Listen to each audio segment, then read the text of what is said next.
Giridih railway station के rake point पर रविवार को सैकड़ों हजारों बोरा गेहूं लापरवाही के कारण बारिश की भेंट चढ़ गया। सुबह से हो रही मूसलाधार बारिश के कारण रेक पॉइंट पर खुले आसमान के नीचे रखा गेहूं भीगता रहा, लेकिन रेलवे प्रशासन और एफसीआई गोदाम संचालकों ने इसे बचाना जरूरी नहीं समझा, जिसके कारण गरीबों के थाली तक पहुंचने वाला यह बेशकीमती अनाज बर्बादी की भेंट चढ़ने की ओर अग्रसर हो गया। जिन लोगों ने भी यह नजारा देखा, अनाज की हो रही इस बर्बादी पर अपना दुख प्रकट किया। लोगों ने कहा कि यह भीगा हुआ गेहूं एफसीआई गोदाम से सीधे डीलर तक पहुंचेगा और तब तक यह गेहूं पूरी तरह से सड़ चुका होगा, जिससे गरीबों के थाली में परोसा जाएगा, जिससे वह कई तरह की बीमारियों के शिकार होंगे। उन्होंने कहा कि इस तरह की लापरवाही बरतने वाले लोगों पर गिरिडीह जिला प्रशासन कठोर से कठोर कार्रवाई करे।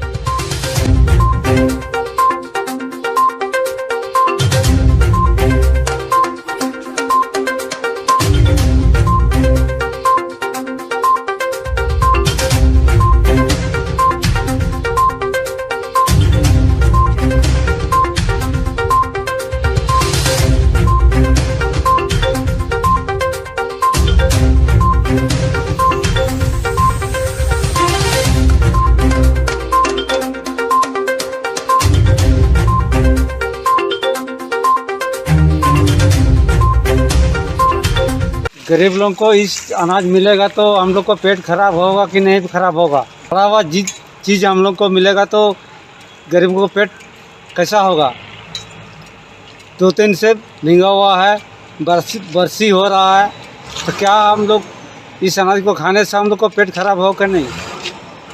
जन वितरण प्रणाली के दुकान में एक गेहूँ जाएगा, 10-15 दिन के बाद जाए तो ये सड़ा हुआ ही जाएगा। उसके बाद जो है सो पब्लिक लेने से इनकार करेगा। ये दुर्भाग्य की बात है। अभी तो 2-3 दिन से पड़ा हुआ ही देखते हैं और अभी तक ये माल उठाव हो नहीं रहा है, नहीं में भीग रहा है।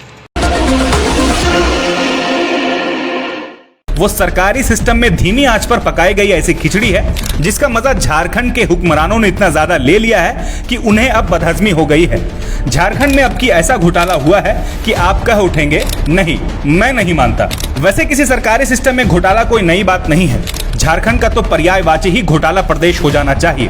पत्थर घोटाला, मनरेगा घोटाला, टॉफी टी शर्ट घोटाला और जमीन घोटाला तो आप देख ही चुके हैं।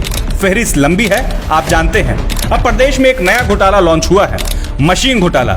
अब डिजिटल क्रांति के युग में झारखंड एक मशीन घोटाला तो डिजर्व करता ही था। और बातें बाद में करेंगे, पहले यही जान लेते हैं कि मशीन घोटाला दरअसल है क्या। पीडीएस दुकान यानी जन वितरण प्रणाली केंद्र, वह जगह जिसके जरिए सरकार गरीबों को राशन देती है, यहीं लगी रहती है पीओएस मशीन।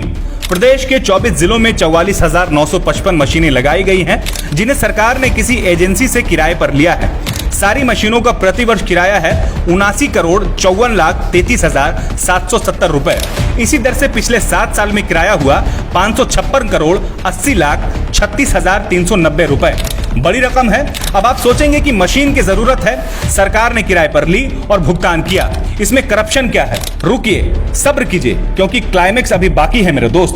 दरअसल जिन पीओएस मशीनों के लिए आपकी सरकार ने पिछले कुछ वर्षों में अरबों रुपए फूंक दिए हैं, वह बाजार से महज 114 करोड़ रुपए में मिल जाती, वह भी हमेशा के लिए। लेकिन इससे सरकारी सिस्टम को भला क्या मिलता? इसलिए इस जुगाड़ प्रधान देश के जुगाड़ मंत्री और नौकरशाह ने अनवरत धन आने का निंजा टेक्निक लगाया और एजेंसी से किराए पर ले ली मशीन। करोड़ों की मशीन में अब अरबों का इन्वेस्ट कर अपना और अपने पुश्तों का फ्यूचर सेट कर लिया। बाकी आप तो हैं ही लाइन में लगने के लिए, कभी वोट के लिए तो कभी राशन के लिए।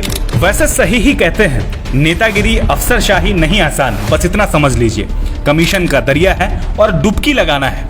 तो भाइयों, आपके माननीयों ने राशन की आड़ में करप्शन का ऐसा आसन लगाया है कि अब जोड़ों में गठिया का दर्द होने वाला है। कमाल है ना। विकास के तमाम रिपोर्ट्स में फिसड्डी रहने वाला अपना झारखंड घोटाला सूचकांक में इतना अव्वल आता है कि मन गार्डन गार्डन हो जाए। अच्छा, आपको पता है कि मशीन घोटाला किस विभाग के मातहत हुआ है? वित्त एवं खाद्य आपूर्ति मंत्रालय के मातहत। विभाग के मंत्री हैं डॉक्टर रामेश्वर उरांव।